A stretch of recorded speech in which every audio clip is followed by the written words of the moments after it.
Assalamualaikum warahmatullahi wabarakatuh. Salam sejahtera bagi kita semua. Pemirsa, jumpa lagi pada Dadang Suwana Channel.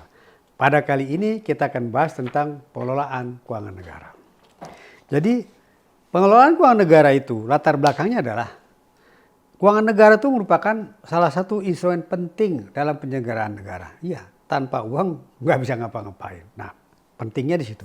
Nah, kemudian dalam rangka pengelolaan keuangan negara yang baik, maka ajas transparansi, akuntabilitas, responsibilitas, informatif, partisipatif itu diperlukan, sangat diperlukan dalam mendukung tercapainya tujuan pembangunan nasional. Nah, kalau kita perhatikan lagi nanti bahwa ruang lingkup pengelolaan keuangan negara itu ada 3. Yang pertama adalah pengelolaan fiskal, yang kedua pengelolaan moneter, yang ketiga adalah pengelolaan kekayaan negara. Ini ketiga ini penting nih. Ini adalah sesuai dengan Undang-Undang Nomor 17 tahun 2003 tentang keuangan negara. Maka ruang lingkup pengelolaan keuangan negara ada 3, yaitu pengelolaan fiskal, pengelolaan moneter, dan pengelolaan kekayaan aset negara yang dipisahkan. Nah, kalau kita lihat tadi, apa itu pengelolaan fiskal? Fiskal itu merupakan pengertian ya segala kegiatan yang mencakup penerimaan dan pengeluaran uang yang dilakukan oleh pemerintah. Itu adalah fiskal.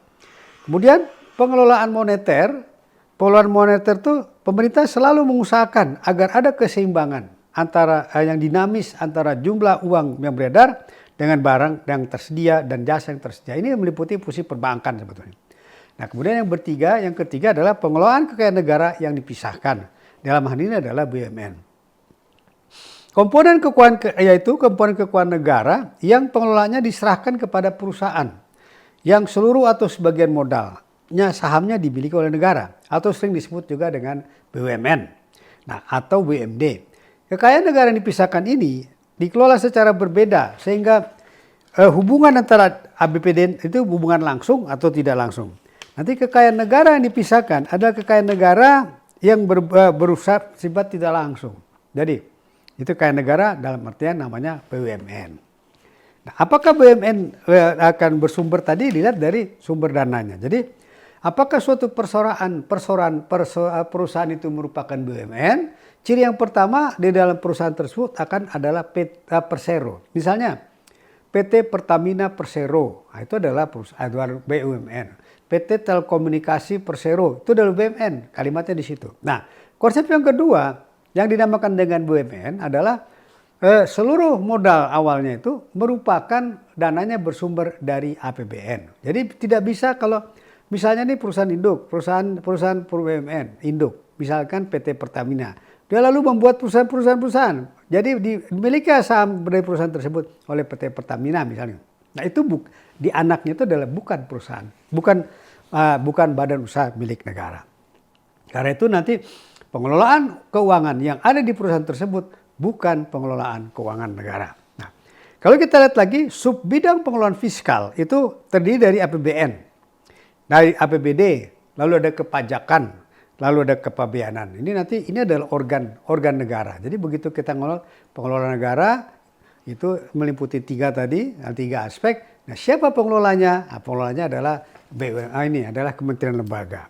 Nah, yang sub bidang yang kedua adalah pengelolaan moneter. Dalam hal ini pengelolaan moneter itu yang dilihat adalah yang diteliti adalah BI Bank Indonesia. Yang kedua kebijakan moneternya. Baru yang ketiga pengelolaan sub bidang pengelolaan kekayaan negara yang dipisahkan itu adalah baru BUMN atau BUMD. Kita lanjut lagi pemirsa. Pengelolaan fiskal adalah kegiatan pemerintahan dalam rangka mengelola penerimaan dan pengeluaran keuangan. Tujuannya adalah menjaga keseimbangan antara penerima dan pengeluaran negara. Kemudian yang kedua, untuk mencapai tujuan pembangunan nasional. Nah, berikutnya lagi nanti APBN itu adalah rencana keuangan tahunan pemerintahan negara. Fungsinya apa? Fungsinya ada 3. Untuk sebagai perencanaan, untuk menilai pengendalian, yang ketiga untuk distribusi. Itu fungsinya. Nah, kalau APBD itu adalah rencana keuangan tahunan pemerintah daerah. Fungsinya juga sama untuk alat perencanaan, pengendalian, dan distribusi. Ini nanti APBD kita bicara keuangan negara, maka siapa penguasanya? Kepala daerah. Siapa pengelolanya? Sekda yang dikuasakan kepada DPKAD. Dia sebagai PPKD. Kemudian di situ ada PPK, PPTK, dan lain-lain. Itu nanti akan seperti begitu. Apa sih nanti pengertian daripada keuangan negara tadi? Yang penting itu pengelolaannya ya. Nah, kalau kita perhatikan lagi, sektor yang kedua adalah perpajakan. Perpajakan itu adalah instrumen utama dalam pengelolaan fiskal. Fungsinya apa? Fungsi daripada perpajakan tadi, maka yang pertama adalah mendapatkan penerimaan negara. Yang kedua, mengatur kegiatan ekonomi. Yang ketiga, mengantar distribusi pendapatan. Nah, ini yang nanti setiap pemerintah daerah harus mengantisipasi masalah perpajakan ini. Jangan sampai nanti uang dipajak diambil tapi masyarakatnya masih tetap miskin. Nah, tadi masalah perpajakan. Yang kedua masalah kepabeanan. Jadi kepabeanan adalah kegiatan yang berkaitan dengan pengawasan dan pemungutan desa masuk dan bea keluar. Kemudian cukai adalah pungutan negara yang dikenakan atas barang tertentu yang punya sifat atau karakteristik tertentu. Misalnya cukai tembakau itu nanti pengelolanya yang mengkoordinirnya adalah Ditjen Bea Cukai, kira-kira gitu. Nanti urusan terkait dengan pajak yang mengaturnya adalah Ditjen Pajak. Nanti kita akan lihat ke sana ya. Nanti kita perhatikan itunya. Nah, kalau kita perhatikan lagi nanti sub bidang pengelolaan moneter. Pengelolaan moneter itu adalah kegiatan BI dalam rangka mengatur jumlah uang beredar dan menjaga stabilitas nilai rupiah. Nanti tujuannya yang pertama untuk mendukung pertumbuhan ekonomi yang berkelanjutan dan adil, mencapai memelihara stabilitas harga, mencapai kelancaran sistem pembayaran. Jadi sistem moneter ini BI dulu fungsi moneter itu 3. Soalnya fungsi manajemen itu 3, fungsi perencanaan, fungsi pelaksanaan, fungsi pengawasan. Siapa koordinator perencanaan? Inspektorat. Siapa koordinator di dalam internal? Ini adalah inspektorat. Jadi kalau ada apa-apa, kepala daerah kepanggil tinggal manggil aja tadi. BI ini bagaimana kira-kira gitu ya. Nah, ini sub bidang pengelolaan.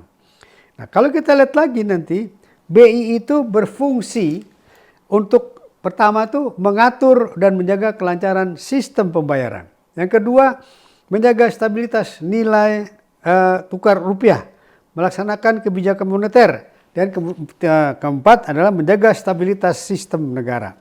So, nanti kalau sistemnya rusak, negaranya jadi rusak. Itu konsekuensinya begitu. Nah, kita lihat lagi kebijakan moneter.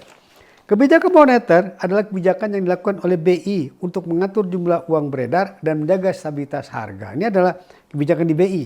Kemudian di BI juga akan membuat nanti operasi pasar terbuka. Kemudian yang ketiga, kebijakan diskonto. Yang keempat nanti adalah kebijakan giro wajib dan minimum.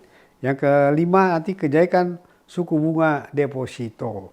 Ini tergantung nanti negara, tiap daerah masing-masing beda-beda. Nah, kalau kita lihat lagi sub bidang pengelolaan keuangan negara dipisahkan, ini adalah maksudnya adalah termasuk BUMN. Apakah dengan adanya BUMN itu meningkatkan peran pemerintah dalam kegiatan perekonomian?